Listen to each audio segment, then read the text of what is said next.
ఆ ప్రాంతం నుంచి ఎగుమతులు దిగుమతుల మీద తీవ్ర ప్రభావం కనిపిస్తోంది. వంట గ్యాస్ పై కేంద్రం గృహ వినియోగ సిలిండర్ ₹60, వాణిజ్య సిలిండర్ పై ₹115 పెంచుతూ కొత్త మార్గదర్శకాలను జారీ చేసింది. ఇప్పుడు వంటింట్లో గ్యాస్ బుకింగ్ సమయాన్ని 21 నుంచి 25 రోజులకు పెంచింది. అలాగే పరిశ్రమ వర్గాలకు కేటాయింపులను తగ్గించేసింది.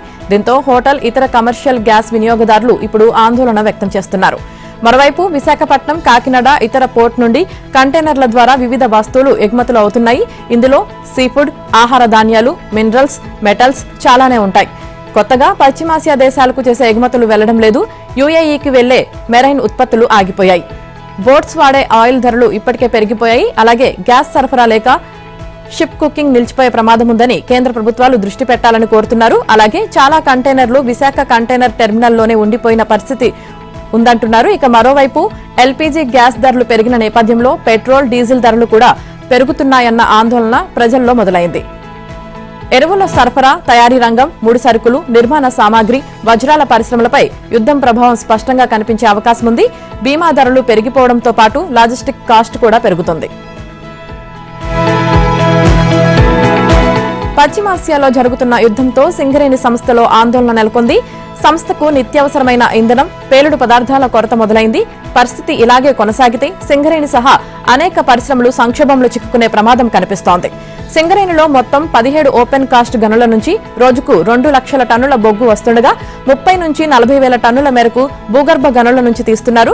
యుద్ధం నేపథ్యంలో గనుల నుంచి తీసే బొగ్గు ఉత్పత్తికి తీవ్ర విఘాతం ఏర్పడే అవకాశాలు ఉన్నాయి. ముఖ్యంగా ఓపెన్ కాస్ట్ గనుల్లో మట్టి తొలగించే పనులు దక్కించుకున్న కాంట్రాక్ట్ సంస్థలకు ఇంధన కొరత మొదలైంది. రోజుకు సగటున 9.6 కోట్ల విలువైన 10 లక్షల లీటర్లకు పైగా డీజిల్ అవసరం ఉంటుంది. అయితే డీజిల్ సరఫరా చేయలేమని రిలయన్స్, హెచ్పీసీఎల్, ఐఓసీఎల్ లాంటి కంపెనీలు చేతులెత్తేశాయి. దీంతో కాంట్రాక్టర్లు డీజిల్ కోసం సింగరేణిపై ఒత్తిడి పెంచుతున్నారు.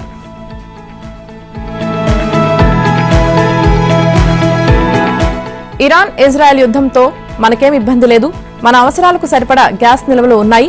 ఎవరూ ఆందోళన చెందవద్దు. ఇది కేంద్ర ప్రభుత్వం ఇస్తున్న భరోసా. కానీ క్షేత్రస్థాయిలో హోటల్స్, రెస్టారెంట్లు మూతపడుతున్నాయి. గ్యాస్ ఏజెన్సీల దగ్గర క్యూ లైన్లు కనిపిస్తున్నాయి. కొన్ని చోట్ల కట్టెల పొయ్యిలు మళ్లీ వెలుగుతున్నాయి. ఆందోళన వద్దని ప్రభుత్వాలు చెబుతుంటే గ్రౌండ్ లెవెల్లో పరిస్థితులు మాత్రం భిన్నంగా ఉన్నాయి. చాలా ప్రాంతాల్లో గ్యాస్ సిలిండర్లు ఆలస్యంగా రావడం, స్టాక్ లేదని చెప్పడం, ధరలు అకస్మాత్తుగా పెరగడం లాంటి సమస్యలు కనిపిస్తున్నాయి. ముఖ్యంగా గ్యాస్ లేకపోవడం వల్ల చిన్న హోటళ్లు, రెస్టారెంట్లు, రోజువారీ కూలీల జీవనోపాధిపై తీవ్ర ప్రభావం పడుతుంది. గృహ వినియోగదారులు కూడా వంట గ్యాస్ కోసం ఎక్కువ రోజులు ఎదురు చూడాల్సి వస్తోంది. అయితే ఇది సహజంగా ఏర్పడిన కొరత కాదు. యుద్ధ భయాన్ని కారణంగా చూపిస్తూ కొంతమంది స్వార్థపరులు సృష్టిస్తున్న కృత్రిమ కొరత. కేంద్ర, రాష్ట్ర ప్రభుత్వాలు గ్యాస్ కు ఇబ్బంది లేదని చెప్తున్నా క్షేత్రస్థాయిలో కొందరు బ్లాక్ చేసి జనాన్ని ఇబ్బంది పెడుతున్నారు. దేశంలో సరిపడా గ్యాస్ నిల్వలు ఉన్నప్పటికీ వాటిని సమయానికి ప్రజలకు అందించడంలో లోపాలు కనిపిస్తున్నాయి. దాంతో ఆందోళన పెరిగిపోతుంది. దీపం ఉన్నప్పుడు ఇల్లు చక్కబెట్టుకోవాలన్న ఆరాటంతో గ్యాస్ ఏజెన్సీల ముందు జనం బారులు తీరుతున్నారు. దాంతో ఏదో పెద్ద ప్రమాదం పొంచి ఉంది, మనం కూడా గ్యాస్ సిలిండర్లు స్టాక్ పెట్టుకోవాలన్న భయంతో మరికొంతమంది ఎగబడుతున్నారు. పశ్చిమాసియాలో భీకర యుద్ధంతో గల్ఫ్ దేశాల నుంచి రావాల్సిన చమురు, గ్యాస్ సరఫరా వ్యవస్థ అతలాకుతలమైంది. అంతర్జాతీయ సరఫరా గొలుసు తెగిపోవడంతో దేశవ్యాప్తంగా ఎల్పీజీ కొరత పతాక స్థాయికి చేరింది. అధికారికంగా ప్రకటించకపోయినప్పటికీ పెట్రోలియం, కమర్షియల్ సిలిండర్ల కోటాను భారీగా తగ్గించేశాయి. ఇక నిన్నటి వరకు ధారాళంగా దొరికిన సిలిండర్లు ఇప్పుడు గగనమైపోయాయి. సరఫరా 80% మేర పడిపోవడంతో హోటల్ ఇండస్ట్రీ ఒక్కసారిగా కుప్పకూలే ప్రమాదంలో పడింది. హైదరాబాద్ ఐటీ కారిడార్లో పరిస్థితి మరీ దారుణంగా తయారైంది. గచ్చిబౌలి హాస్టల్ అసోసియేషన్ గగ్గోలు పెడుతోంది. రోజుకు 100 సిలిండర్లు అవసరమున్న చోట కేవలం 20 మాత్రమే వస్తుండటంతో హాస్టల్ మెనూలన్నీ మారిపోయాయి. దోశలు, చపాతీలు, వడలు, గాలులు కలిసిపోయాయి. కేవలం అన్నం, పప్పుతోనే సరిపెట్టుకోవాల్సిన దుస్థితి. చివరికి నగరంలోని ఫేమస్ షాగౌన్స్ వంటి హోటల్లో గ్యాస్ లేక కట్టెల పొయ్యిపై వంటలు చేస్తున్నారంటే పరిస్థితి ఎంత దారుణంగా ఉందో అర్థం చేసుకోవచ్చు.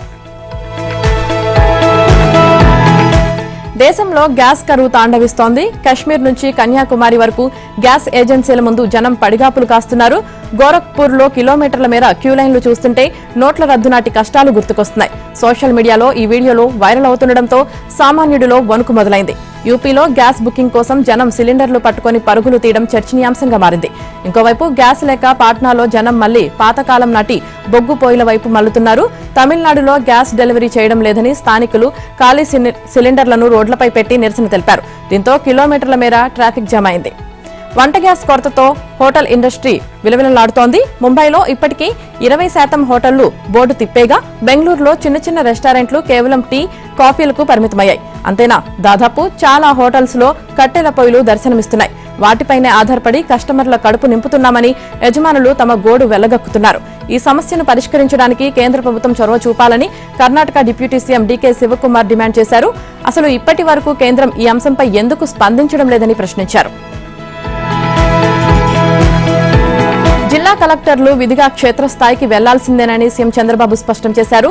నెలలో 8 రోజులు ఖచ్చితంగా ప్రజల వద్దకు వెళ్లాలని, గ్రామాలను సందర్శించాలని ఆదేశించారు. బుధవారం సచివాలయంలో జరిగిన కలెక్టర్ల సమావేశంలో మాట్లాడారు.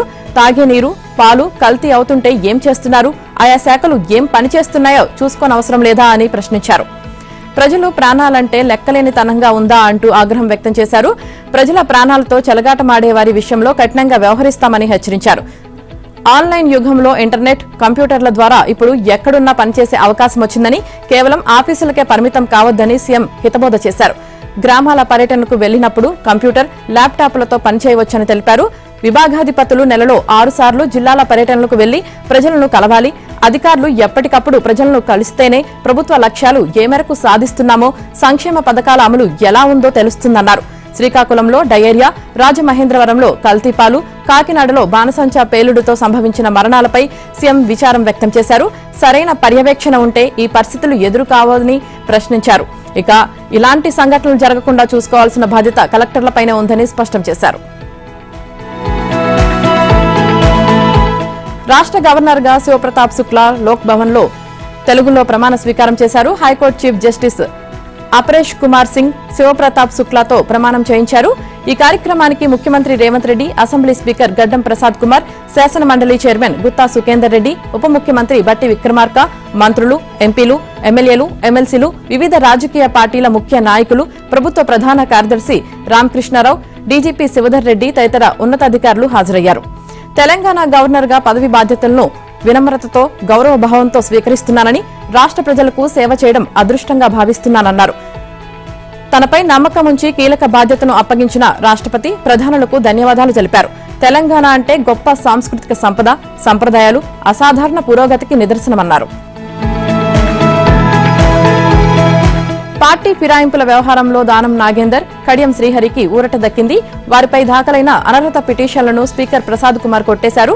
అయితే సభాపతి నిర్ణయాన్ని తప్పుబట్టిన BRS ప్రజాస్వామ్యంపై దాడిగా అభివర్ణించింది. Khairatabad MLA Danam Nagender, station Ghanpur MLA Kadiyam శ్రీహరిపై దాఖలైన అనర్హత పిటిషన్ల మీద తెలంగాణ అసెంబ్లీ స్పీకర్ గడ్డం ప్రసాద్ కుమార్ సంచలన తీర్పు ఇచ్చారు. ఈ ఇద్దరు ఎమ్మెల్యేలపై వేసిన అనర్హత పిటిషన్లను డిస్మిస్ చేశారు. వీరు పార్టీ మారినట్లు ఆధారాలు లేవని, ఎమ్మెల్యేలు దానం నాగేందర్, కడియం శ్రీహరి ఇచ్చిన వాంగ్మూలం ఆధారంగా వారిద్దరూ బీఆర్ఎస్ పార్టీలో ఉన్నట్లు స్పీకర్ ప్రకటించారు. దానం నాగేందర్, కడియం శ్రీహరి 2023 అసెంబ్లీ ఎన్నికల్లో బీఆర్ఎస్ తరపున ఎమ్మెల్యేలుగా గెలిచి ఆ తర్వాత కాంగ్రెస్ పార్టీలో చేరినట్లు ఆరోపణలు వచ్చాయి. పార్టీ ఫిరాయింపుల చట్టానికి వ్యతిరేకంగా వీరు పనిచేస్తున్నారని, వీరి శాసనసభ సభ్యత్వంపై అనర్హత వేటు వేయాలంటూ బీఆర్ఎస్, బీజేపీ నుంచి పిటిషన్లు దాఖలయ్యాయి. ఈ పిటిషన్లపై స్పీకర్ గడ్డం ప్రసాద్ కుమార్ విచారణ చేపట్టారు. ఈ విచారణలో తాము ఇప్పటికీ బీఆర్ఎస్ లోనే ఉన్నామని, పార్టీ మారలేదని దానం నాగేందర్, కడియం శ్రీహరి స్పష్టం చేశారు. దానం, కడియం వాంగ్మూలాలను పరిగణనలోకి తీసుకున్న స్పీకర్ వీరిద్దరిని బీఆర్ఎస్ ఎమ్మెల్యేలుగానే గుర్తిస్తున్నట్లు ప్రకటించారు. వారిపై అనర్హత వేటు వేయాలంటూ దాఖలైన పిటిషన్లను కొట్టేశారు. ఇక గురువారం సుప్రీంకోర్టులో పార్టీ ఫిరాయించిన ఎమ్మెల్యేల అంశంపై విచారణ జరగనుంది. ఇప్పటికే పలుమార్లు విచారించిన అత్యున్నత న్యాయస్థానం కేసు మళ్లీ విచారణకు వచ్చేలోగా స్పీకర్ తన నిర్ణయం ప్రకటించాలని సూచించింది. దాంతో స్పీకర్ గడ్డం ప్రసాద్ కుమార్ తీర్పు వెలువరించారు. స్పీకర్ తీర్పును స్వాగతించిన కడియం శ్రీహరి బీఆర్ఎస్ ప్రభుత్వ హయాంలో ఫిరాయింపులపై తీవ్ర వ్యాఖ్యలు చేశారు. నైతిక విలువలు తనకు మాత్రమే వర్తిస్తాయా, కేసీఆర్ కు వర్తించవా అని ప్రశ్నించారు. కేసీఆర్ హయాంలో ఫిరాయింపులకు ఆయన ప్రజలకు క్షమాపణలు చెప్పాలని డిమాండ్ చేశారు. ఇక ఎంపీగా పోటీ చేయడం తన వ్యక్తిగత విషయమని దానం నాగేందర్ చెప్పుకొచ్చారు. హైదరాబాద్ అభివృద్ధి కోసం సీఎం రేవంత్ రెడ్డితో కలిసి పనిచేస్తున్నానని, బీఆర్ఎస్ కు వ్యతిరేకంగా ఏ రోజు పనిచేయలేదని స్పష్టం చేశారు. మరోవైపు దానం, కడియంకు speaker Prasad Kumar clean chit ఇవ్వడం ప్రజాస్వామ్యంపై బహిరంగ దాడి అని కేటీఆర్ మండిపడ్డారు. ఈ నిర్ణయాన్ని ప్రజాస్వామ్య చరిత్రలో చీకటి రోజుగా అభివర్ణించారు. తెలంగాణ ప్రజలు అన్ని గమనిస్తున్నారని, సరైన సమయంలో సమాధానం చెబుతారన్నారు. మొత్తానికి తెలంగాణలో పార్టీ ఫిరాయింపుల ఆరోపణలు ఎదుర్కొన్న 10 మంది ఎమ్మెల్యేలకు స్పీకర్ క్లీన్ చీట్ ఇచ్చారు. ఏపీలోని మందుబాబులకు శుభవార్త. మద్యం ధరలు త్వరలో తగ్గనున్నాయి. ఈ మేరకు ఎక్సైజ్ శాఖ ప్రతిపాదనలు సిద్ధం చేసింది.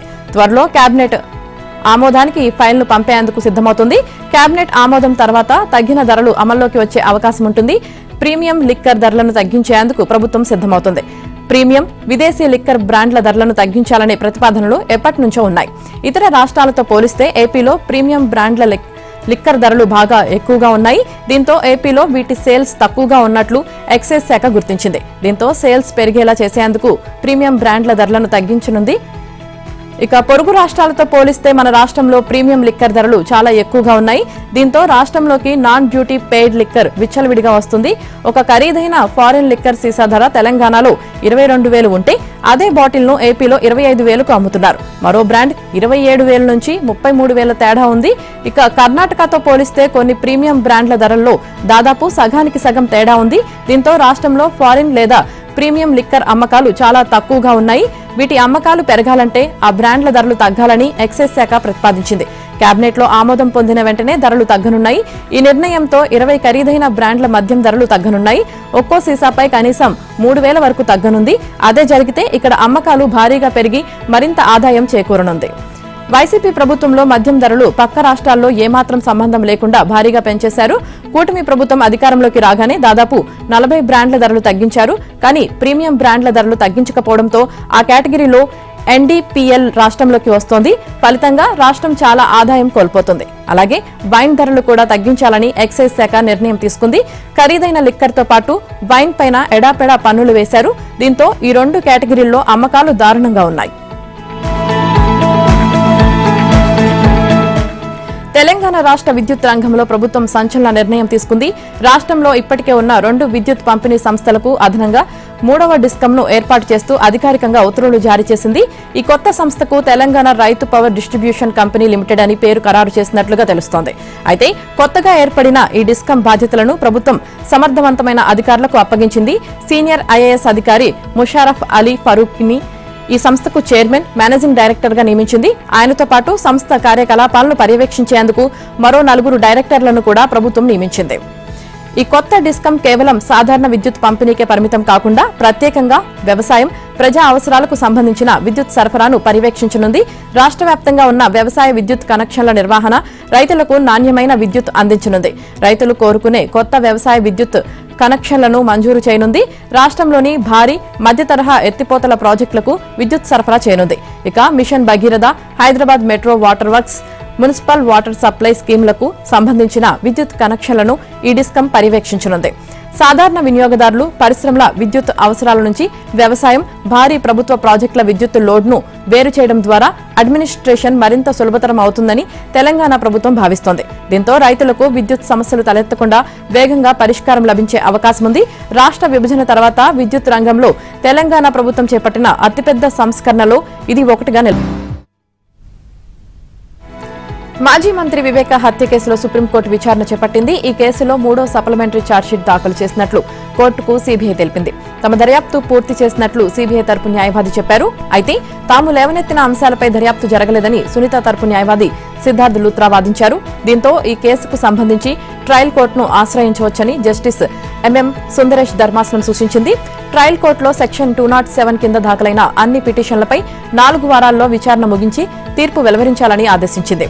అవినాష్ రెడ్డితో పాటు మిగిలిన వారి బెయిల్ రద్దు చేయాలంటూ సునీత దాఖలు చేసిన పిటిషన్లను సుప్రీంకోర్టు తోసిపుచ్చింది.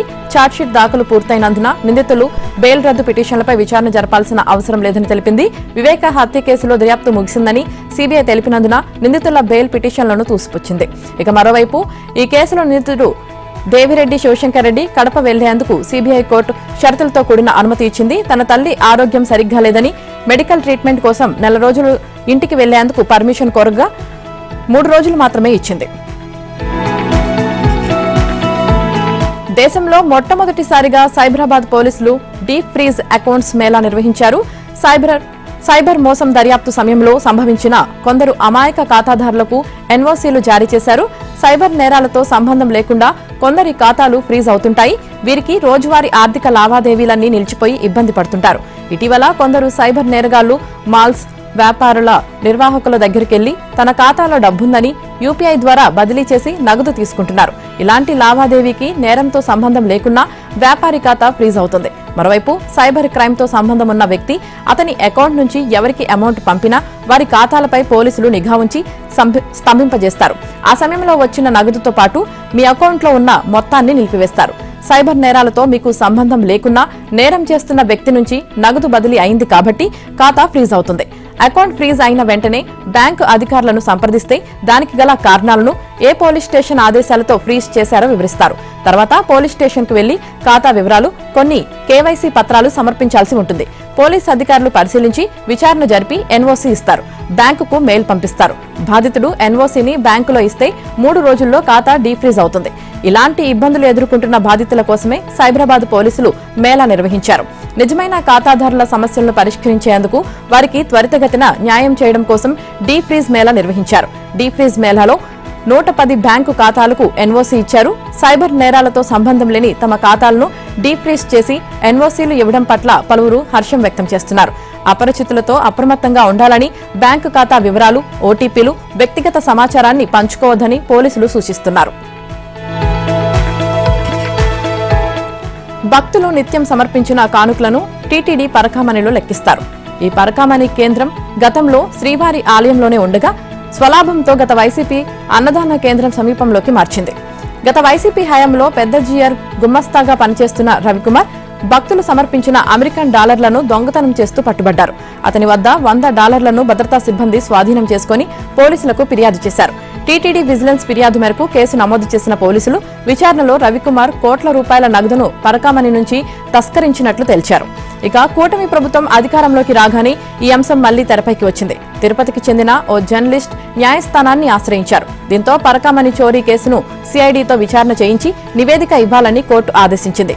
నిందితుడు, అతని బినామీలు తమ ఆస్తులను టీటీడీకి రాసిచ్చినట్లు సిఐడి నివేదిక ఇచ్చినట్లు సమాచారం. ఈ కేసులో విచారణ సమయంలోనే అప్పటి పరకామణి ఏవీఎస్ఓ సతీష్ కుమార్ అనుమానాస్పదంగా మృతి చెందడం సంచలనం రేపింది. ఇదిలా ఉంటే కూటమి ప్రభుత్వం హయాంలో గత జనవరి 11న పరకామణిలో అవుట్ సోర్సింగ్ ఉద్యోగి పెంచలయ్య బంగారు బిస్కెట్ దొంగతనం చేస్తూ పట్టుబడ్డాడు. పోలీసుల విచారణలో పెంచలయ్య సుమారు 700 గ్రాములకు పైగా బంగారాన్ని చోరీ చేసినట్లు తెలిసింది. ఈ కేసు ఇప్పటికీ కోర్టులో నడుస్తోంది. ఈ క్రమంలో పరకామణి చోరీ అంశంపై టీటీడీ పాలక మండలి సభ్యుడు భానుప్రకాష్ రెడ్డి స్పందించారు. గత ఏడాది జరిగిన చోరీ కేసులో నిందితుడు పెంచలయ్య దగ్గర సొత్తునంతా భద్రతా సిబ్బంది రికవరీ చేశారన్నారు. భూమన కరుణాకర్ రెడ్డి అసత్య ఆరోపణలు చేస్తున్నారని ఆగ్రహం వ్యక్తం చేశారు. టీటీడీ చైర్మన్ గా ఉన్నప్పుడు కరుణాకర్ రెడ్డి 100 కోట్ల రూపాయలు కమిషన్లు తీసుకుని ఇప్పుడు ఆరోపణలు చేయడం హాస్యాస్పదమన్నారు.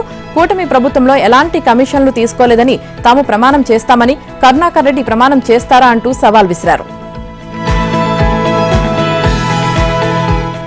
ప్రభుత్వం నుంచి వెలుగుమట్ల బాధితులకు హామీ వచ్చిన నేపథ్యంలో తెలంగాణ జాగృతి అధ్యక్షురాలు కవిత నిరవధిక దీక్షను విరమించారు. కవితతో పాటు ధర్మ సమాజ్ పార్టీ అధినేత మహారాజ్ కూడా దీక్షను విరమించారు. జాతీయ బీసీ కమిషన్ మాజీ చైర్మన్ జస్టిస్ ఈశ్వరయ్య వారికి నిమ్మరసమిచ్చి దీక్షను విరమింపజేశారు. వెలుగుమట్ల బాధితులకు న్యాయం చేయాలని డిమాండ్ చేస్తూ కవిత ఖమ్మంలో సోమవారం రాత్రి నిరవధిక దీక్షను చేపట్టారు. పోలీసులు ఆమెను అడ్డుకొని హైదరాబాద్కు తరలించగా నగరంలో ఆమె దీక్షను కొనసాగించారు. వెలుగుమట్ల భూదాన్ భూమిలో అర్హులకు ఇళ్ల స్థలాలు, ఇందిరమ్మ ఇళ్ల పట్టాలను ఉప ముఖ్యమంత్రి మల్లు భట్టి విక్రమార్క పంపిణీ చేశారు. వెలుగుమట్ల పేదలకు న్యాయం చేస్తామని హామీ ఇచ్చారు. 412 మందిని అధికారికంగా గుర్తించి పట్టాలు ఇచ్చి న్యాయం చేస్తున్నామని అన్నారు. పట్టాలు పొందిన వారు రేపటి నుంచి తమ ఇళ్ల నిర్మాణం ప్రారంభించాలని కూడా ధైర్యం చెప్పారు. వెలుగుమట్ల అంశంపై ప్రభుత్వం స్పందించడంతో కవిత దీక్ష విరమించారు. అయితే తమ పోరాటం ఆగలేదని, కేవలం విరామం మాత్రమేనని కవిత అన్నారు. వెలుగుమట్ల బాధితులకు పూర్తి న్యాయం జరిగే వరకు పోరాటం చేస్తామని అన్నారు. మన ఆందోళనలు, వెలుగుమట్ల ఆడపడుచుల నిరసనలతో ప్రభుత్వం దిగివచ్చిందని తెలిపారు.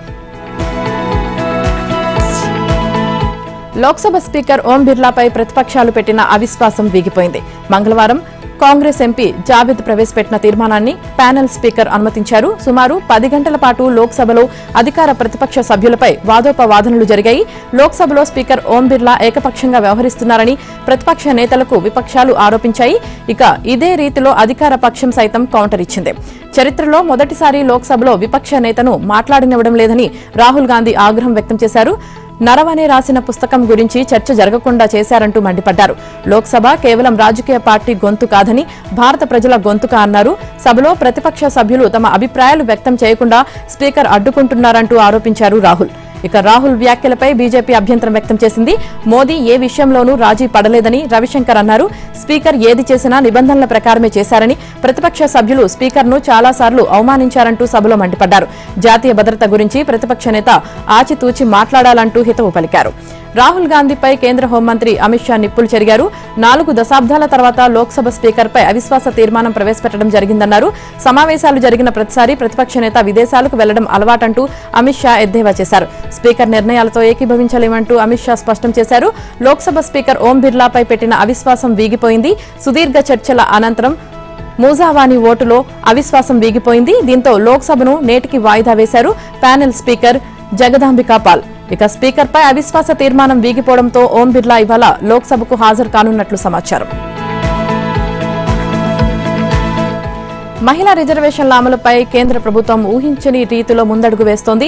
2023లో పార్లమెంట్ ఆమోదించిన చట్టానికి కీలక సవరణలు చేసేందుకు మోదీ సర్కార్ సిద్దమవుతున్నట్లు తెలుస్తోంది. నియోజకవర్గాల పునర్విభజన, జనగణన ప్రక్రియ ముగిసే వరకు వేచి చూడకుండానే చట్టసభల్లో మహిళలకు 33% కోటా కల్పించడమే లక్ష్యంగా ఢిల్లీ వేదికగా రాజకీయ వ్యూహాలు వేగంగా మారుతున్నాయి. ప్రస్తుత చట్టం ప్రకారం 106వ రాజ్యాంగ సవరణలు అమలు కావాలంటే సెన్సెక్స్ డీలిమిటేషన్ ప్రక్రియలు పూర్తి కావాల్సి ఉంది. అయితే ఈ నిబంధనలను పక్కన పెట్టి సత్వరమే అమలు చేసేలా రాజ్యాంగ సవరణ చేయాలని కేంద్రం యోచిస్తోంది. ముఖ్యంగా ఆర్టికల్ 334A ఉన్న డీలిమిటేషన్ నిబంధనను తొలగించేందుకు ఆర్టికల్ 368 కింద పార్లమెంటు ఉభయ సభల్లో 2/3 వంతు మెజార్టీతో ప్రత్యేక తీర్మానం చేసే అవకాశం ఉంది. పునర్విభజన లేకుండా రిజర్వేషన్లు అమలు చేస్తే సీట్ల కేటాయింపులో న్యాయపరమైన చిక్కులు వచ్చే ప్రమాదం ఉంది. ఏ నియోజకవర్గాన్ని మహిళలకు కేటాయించాలనేది డీలిమిటేషన్ కమిషన్ నిర్ణయించాల్సి ఉంటుంది. ఒకవేళ లాటరీ లేదా రొటేషన్ పద్ధతిలో సీట్లు కేటాయిస్తే అది కోర్టుల్లో సవాలుకు దారితీయవచ్చు. ఈ క్రమంలోనే ప్రభుత్వం ఎక్కడా లూప్ హోల్స్ లేకుండా పకడ్బందీగా అడుగులు వేస్తుంది. ఎస్సీ, ఎస్టీ మహిళలకు ఇచ్చే అంతర్గత కోటాపై కూడా క్లారిటీ రావాల్సి ఉంది. పాత జనాభా లెక్కల ఆధారంగా ఈ కోటాను అమలు చేస్తే అది రాజ్యాంగ విరుద్ధమని కొందరు వాదించే అవకాశం ఉంది. జనాభా నిష్పత్తికి తగ్గట్లుగా సీట్ల కేటాయింపు జరగకపోతే రాజకీయంగా అది పెద్ద దుమారమే రేపుతోంది. అందుకే ఈ అంశంపై కేంద్రం నిపుణులతో లోతుగా చర్చిస్తోంది. కేరళ గడ్డపై ప్రధాని మోదీ ఎన్నికల శంఖారావం పూరించారు. ఓవైపు కేరళం పేరు మార్పుపై మలయాళీ మనసు గెలుచుకుంటూనే మరోవైపు కాంగ్రెస్, వామపక్షాల తీరుపై నిప్పులు చెరిగారు. అటు తమిళనాడులో కూడా పర్యటించిన ప్రధాని అభివృద్ధి పనులకు శ్రీకారం చుడుతూనే విపక్షాల రాజకీయాన్ని ఎండగట్టారు. బుధవారం కొచ్చిలో పర్యటించిన ప్రధాని మత్స్యకారుల భద్రత కోసం శాటిలైట్ ట్రాన్స్పాండర్లను ప్రారంభించారు. ప్రజలే దేవుళ్లతో సమానమని, వారి ఆశీర్వాదాలు పొందడానికి కేరళ వచ్చానని ప్రధాని మోదీ తెలిపారు. కేరళ పేరును కేరళంగా మార్చాలన్న ప్రజల కోరిక మేరకు కేంద్రంలోని ఎన్డీఏ ప్రభుత్వం ఈ ప్రతిపాదనను ఆమోదించిందని చెప్పుకొచ్చారు. మిడిల్ ఈస్ట్ ఉద్రిక్తతల వేళ కాంగ్రెస్ చేస్తున్న రాజకీయంపై మోదీ ఓ రేంజ్లో విరుచుకుపడ్డారు. గల్ఫ్ దేశాల్లో భారతీయులు ఇబ్బందుల్లో ఉంటే హస్తం పార్టీ బాధ్యతారాహిత్యంగా భయోందోళనలు సృష్టిస్తుందని మండిపడ్డారు. విదేశాల్లో మన వాళ్లు ఎక్కడ చిక్కుకున్నా సురక్షితంగా తీసుకొచ్చే బాధ్యత ఎన్డీఏ ప్రభుత్వానిదేనని మోదీ భరోసా ఇచ్చారు. అనంతరం తమిళనాడులోని తిరుచిరాపల్లిలో పర్యటించిన మోదీ 5,650 కోట్ల విలువైన పలు అభివృద్ధి ప్రాజెక్టులకు శ్రీకారం చుట్టారు. వీటిలో 370 కిలోమీటర్ల గ్రామీణ రహదారులు, రైల్వే లైన్లు, పెట్రోలియం తయారీ, ఇంధన రంగాలకు చెందిన కీలక ప్రాజెక్టులు ఉన్నాయి.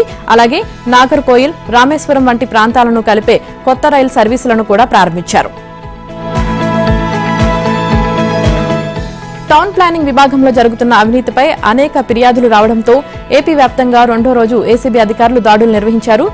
ఎల్ఆర్ఎస్, బీపీఎస్, వీఎల్టీ రిజిస్టర్లు నిర్వహించడం లేదని సోదాల్లో ఏసీబీ గుర్తించింది. కొన్ని ప్రాంతాల్లో బిల్డింగ్ ప్లాన్స్ కు కారణాలు లేకుండా నిలిపివేయగా కొన్ని ప్రాంతాల్లో ప్లాన్ కు విరుద్ధంగా నిర్మాణాలు జరిగినట్లు గుర్తించింది. నిర్మాణంలో ఉన్న పలు భవనాల వద్దకు వెళ్లి అక్కడి యజమానులతో మాట్లాడారు. అసలు వారు ఎంతవరకు దరఖాస్తు చేసుకున్నారు, కార్పొరేషన్ అధికారులు అనుమతులు ఎలా ఇచ్చారు, అసలు అక్కడ నిర్మాణాలు ఎలా చేస్తున్నారనే అంశాలను పరిశీలించారు. అయితే చాలా చోట్ల అసలు అనుమతులు ఇచ్చింది వేరుగా ఉంటే నిర్మాణాలు మాత్రం దానికి మించి జరుగుతున్నట్లు గుర్తించారు. మరికొన్ని చోట్ల నిబంధనల ప్రకారం దరఖాస్తు చేసుకున్నా వారికి అనుమతులు ఇవ్వకుండా పెండింగ్ లో ఫైల్స్ ఉంచిన వైనాన్ని ఏసీబీ అధికారులు తెలుసుకున్నారు. అడ్డగోలుగా నిర్మాణాలు చేస్తున్నా, ప్రభుత్వ ఆదాయానికి గండి పడుతున్నా, చోద్యం చూస్తున్న అధికారులు జాబితాను సిద్ధం చేశారు. వారు ఏ స్థాయిలో అక్రమ నిర్మాణాలను ప్రోత్సహించారు, ఎప్పటి నుంచి ఈ విధంగా వ్యవహరిస్తున్నారు, వారి ధనదాహం వల్ల ఏదైనా ప్రమాదం జరిగితే అత్యవసర వాహనాలు వెళ్లే పరిస్థితి లేనందున జరిగే ముప్పు లాంటి అంశాలను కూడా నివేదికలో పొందుపరచనున్నారు. ఈ తనిఖీలు మొత్తం పూర్తయిన తర్వాత ప్రభుత్వానికి పూర్తి స్థాయిలో నివేదిక అందజేసిన తర్వాత అవినీతి అధికారులపై చర్యలు ఉంటాయని చెబుతున్నారు. మంగళవారం మొత్తం 13 మున్సిపల్ కార్యాలయాల్లో ఏసీబీ అధికారులు తనిఖీలు నిర్వహించారు. అనంతపురం నుంచి శ్రీకాకుళం వరకు విస్తృతంగా ఏసీబీ ప్రత్యేక బృందాలు సోదాలు చేశాయి. ఇందులో ప్రధానంగా పెండింగ్ లో ఉన్న ఫైల్స్, అక్రమ అనుమతులపై ఆరా తీశారు. అనధికార లేఅవుట్లు, నిబంధనలకు విరుద్ధంగా భవన అనుమతులపై విచారించారు. ఇక మున్సిపల్ కార్యాలయాల్లో రికార్డులను పరిశీలించారు. గత కొన్ని నెలలుగా ఆమోదం పొందిన బిల్డింగ్ ప్లాన్లు, పెండింగ్ లో ఉన్న దరఖాస్తులు, అక్రమ కట్టడాలకు సంబంధించిన నోటీసుల ఫైళ్లను అధికారులు క్షుణ్ణంగా పరిశీలించారు. కంప్యూటర్లు, ఆన్లైన్ దరఖాస్తుల డేటాను ఏసీబీ బృందం సేకరించింది. ముఖేష్ అంబానీ నేతృత్వంలోని రిలయన్స్ ఇండస్ట్రీస్ అమెరికాలో భారీ పెట్టుబడులు పెట్టేందుకు సిద్దమైంది. టెక్సాస్లోని బ్రౌన్స్విల్లే ప్రాంతంలో రిలయన్స్ భాగస్వామ్యంతో భారీ చమురు శుద్ధి కేంద్రం ఏర్పాటు కానున్నట్లు అమెరికా అధ్యక్షుడు డొనాల్డ్ ట్రంప్ ప్రకటించారు. ఈ ప్రాజెక్టు విలువ సుమారు దాదాపు 25 లక్షల కోట్లు అని ట్రూత్ వేదికగా ట్రంప్ ప్రకటించారు. ఇది అమెరికా చరిత్రలోనే అతిపెద్ద డీల్ అని ట్రంప్ అభివర్ణించారు. భారతదేశంలోని తమ భాగస్వాములకు, అక్కడి అతిపెద్ద ప్రైవేట్ ఇంధన సంస్థ రిలయన్స్ కు ఈ భారీ పెట్టుబడి పెట్టినందుకు ధన్యవాదాలు అని పేర్కొన్నారు. ఇక అమెరికా ఫస్ట్ రీఫైనింగ్ అనే సంస్థ ఈ ప్రాజెక్టును చేపట్టనుంది. ఇది ప్రపంచంలోనే అత్యంత స్వచ్ఛమైన రిఫైనరీగా నిలుస్తుందని ట్రంప్ ధీమా వ్యక్తం చేశారు. పశ్చిమాసియాలో చమురు సరఫరాకు ఆటంకాలు కలుగుతున్న సమయంలో ఈ కొత్త రిఫైనరీ అమెరికా ఇంధన భద్రతను బలోపేతం చేయడమే కాకుండా వేలాది మందికి కొత్త ఉద్యోగాలను కల్పిస్తుందని ఆయన చెప్పారు. ఈ ప్రాజెక్టుతో అమెరికా ఇంధన ఉత్పత్తి పెరిగే అవకాశం ఉందని, ఎగుమతులు పెంచేందుకు సాయపడుతుందని వెల్లడించారు. రిలయన్స్ కంపెనీలో పెట్టుబడులు పెట్టాలంటూ పెట్టుబడిదారులకు ట్రంప్ పిలుపునిచ్చారు. ప్రయాగ్రాజ్ మహాకుంభమేళాలో పూసలు అమ్ముతూ అందరి దృష్టిని ఆకర్షించిన యువతి మోనాలిసా భోస్లే ప్రేమించిన వ్యక్తిని పెళ్లి చేసుకుంది. మహారాష్ట్రకు చెందిన ఫర్మాన్ ఖాన్ ను తిరువనంతపురంలో దేవాలయంలో హిందూ సంప్రదాయం ప్రకారం వివాహం చేసుకుంది. ఈ వివాహానికి ఏఏ రహీం, కేరళ మంత్రి శివన్ కుట్టి, పలువురు ప్రముఖులు పెళ్లికి హాజరైనట్లు సమాచారం. మహారాష్ట్రకు చెందిన ఫర్మాన్ ఖాన్ అనే యువకుడితో ఫేస్బుక్ ద్వారా మోనాలిసాకు పరిచయం ఏర్పడింది. 8 నెలలుగా ప్రేమలో ఉన్నారు. కేరళలో షూటింగ్ కోసం వెళ్లిన మోనాలిసాను ఇంటికి తీసుకువచ్చేందుకు ఆమె తండ్రి అక్కడకు చేరుకున్నారు. తండ్రి రాకను గుర్తించిన మోనాలిసా ఫర్మాన్ తో కలిసి పోలీసులను ఆశ్రయించారు. తండ్రి నుంచి ప్రాణహాని ఉందని, ఆయన నుంచి రక్షణ కల్పించాలని కోరారు. అనంతరం పెళ్లి చేసుకున్నారు. ప్రస్తుతం మలయాళంలో నాగమ్మ, తెలుగులో లైఫ్ సినిమాలో మోనాలిసా నటిస్తున్నారు. ఇటీవల కాలంలో తరచూ విమాన ప్రమాదాలు చోటు చేసుకుంటున్నాయి. సాంకేతిక సమస్య, ప్రతికూల వాతావరణ పరిస్థితుల కారణంగా ఇలాంటి ప్రమాదాలు జరుగుతున్నాయి. తాజాగా హైదరాబాద్ నుంచి బయలుదేరిన విమానంకి పెను ప్రమాదం తప్పింది. ఫుకెట్ ఎయిర్పోర్ట్ లో ల్యాండ్ అయిన వెంటనే నోస్ వీల్ ఊడిపోయింది. దీంతో విమానం రన్వే నుంచి పక్కకు జారింది. వెనక టైర్ కూడా పేలిపోయింది. ఈ ఘటన జరిగిన సమయంలో విమానం తక్కువ వేగంతో ఉండడంతో భారీ ప్రమాదం తప్పింది. ఈ విమానంలో ఉన్న 133 మంది ప్రయాణికులు క్షేమంగా ఉన్నట్లు అధికారులు వెల్లడించారు. దేశవాళీ క్రికెట్ పండుగ ఐపీఎల్ షెడ్యూల్ వచ్చేసింది. పలు రాష్ట్రాల్లో జరిగే ఎన్నికలను దృష్టిలో ఉంచుకుని తొలి అంచెలో ఈ నెల 28 నుంచి ఏప్రిల్ 12 వరకు 10 వేదికల్లో జరిగే 20 మ్యాచ్ల తేదీలను మాత్రమే బీసీసీఐ ప్రకటించింది. చిన్నస్వామి స్టేడియంలో జరిగే లీగ్ ఆరంభ మ్యాచ్లో సన్ రైజర్స్ హైదరాబాద్ తో defending champ royal challengers Bengaluru తలపడనుంది. ఇక ఈ నెల 29న వాంఖాడేలో మాజీ ఛాంపియన్లు ముంబై, కోల్కతా, ఆ తర్వాతి రోజు గువాహటిలో రాజస్థాన్ తో చెన్నై ఆడనున్నాయి. ఏప్రిల్ 4, 5, 11, 12 తేదీల్లో డబుల్ హెడర్లను షెడ్యూల్ చేశారు. తొలి అంచెలో 10 జట్లు 4 మ్యాచ్లు ఆడనున్నాయి. రాజస్థాన్ తమ తొలి 3 మ్యాచ్లను అస్సాంలో ఆడిన తర్వాత 4వ మ్యాచ్ కోసం జైపూర్కు రానుంది. ఈ సీజన్లో 2 జట్లు 2 హోమ్ గ్రౌండ్లను ఎంపిక చేసుకున్నాయి. బెంగళూరు 2 మ్యాచ్లను రాయ్పూర్లో, పంజాబ్ కింగ్స్ 3 మ్యాచ్లను ధర్మశాలలో ఆడనున్నాయి.